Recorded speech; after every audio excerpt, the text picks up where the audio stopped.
Let's talk about something I see almost every day, which is bleeding gums. It's one of the most common issues patients mention, yet it's one of the most misunderstood. And here's how it usually goes. You might be brushing or flossing, and you might notice a bit of blood, and you might think it's normal, or you might end up avoiding the area altogether. And here's the thing, what might start as a minor issue can snowball into something much more serious and much worse. And not just for your teeth, but for your overall health. So today we're going to break this down into details. Why do your gums bleed and what that means, the connection between gum disease and other serious health conditions like heart disease and diabetes, and also how to stop bleeding gums and keep them healthy.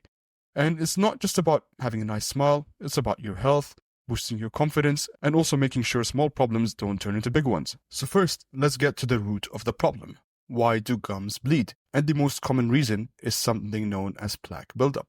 So plaque is basically a sticky film of bacteria that forms on your teeth whenever you eat or drink something.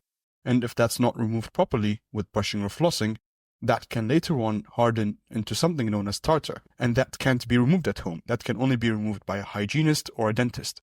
And the buildup basically irritates your gums and can cause inflammation, redness, and bleeding. And basically this stage is called gingivitis, which is the earliest form of gum disease. Now here's where it gets tricky. Gingivitis doesn't always cause pain. So you might not even realize there's a problem until you start seeing blood when you brush or you floss. And just because it's painless, it doesn't mean it's harmless.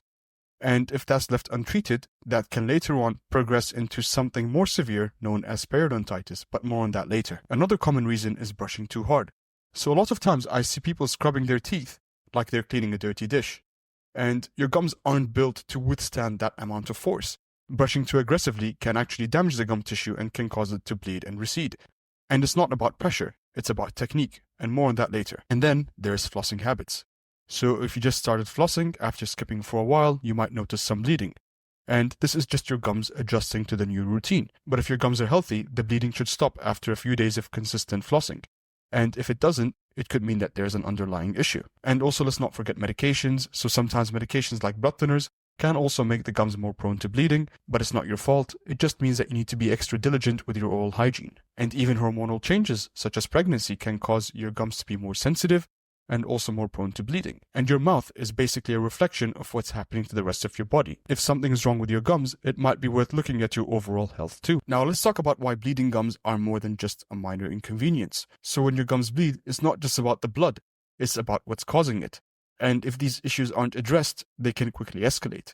So the first stage, which we just spoke about, is gingivitis, which is the earliest stage of gum disease. But if gingivitis is left untreated, it can progress to a more serious or severe form of gum disease, which is periodontitis.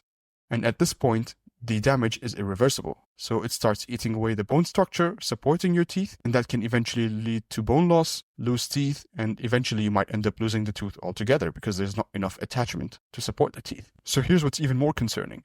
Gum disease doesn't just stay in your mouth. There's a strong link between gum disease and systemic health. So for example, people with gum disease are twice as likely to have heart disease, and the connection lies between the inflammation that's caused by the gum disease. So when your gums are inflamed, there are certain types of bacteria responsible for that. So what happens with the bacteria is they can travel from your gums to other parts of your body, including your heart. And one of the main concerns over here is something known as atherosclerosis, or the narrowing of the arteries. So the bacteria from your gums can end up sticking onto the walls of your blood vessels.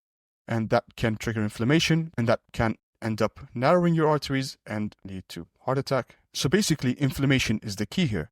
Chronic inflammation doesn't just stay localized in your mouth, it can spread to other parts of the body, and that can put extra strain on your cardiovascular system. And also let's talk about the connection between diabetes and gum disease, because it's a two-way relationship. So what happens is, if you already have diabetes, that can already make it harder to control your gum disease. And the reason for that is because high blood sugar makes it harder for your body to fight off infections, including bacterial infections, which is what causes the gum disease in the first place. And basically, elevated glucose levels create a more hospitable environment for the bacteria to thrive. But here's the thing, gum disease also makes it harder to control your elevated blood sugar levels. So it's like a two-way relationship. And the inflammation from gum disease is what can impair your body's ability to use insulin effectively, which is basically known as insulin resistance. This means if you have gum disease, your blood sugar levels might stay higher than they should, even if your diabetes is well controlled otherwise. And it becomes a vicious cycle. Poorly controlled diabetes can make gum disease worse, And untreated gum disease can make it harder to control diabetes. And this is why maintaining good oral hygiene is absolutely critical if you're diabetic. And let's move on to pregnancy. Now, you might not associate gum health with pregnancy, but the two are closely linked. So during pregnancy, hormonal changes makes your gums more sensitive and prone to bleeding. And that's a condition known as pregnancy gingivitis.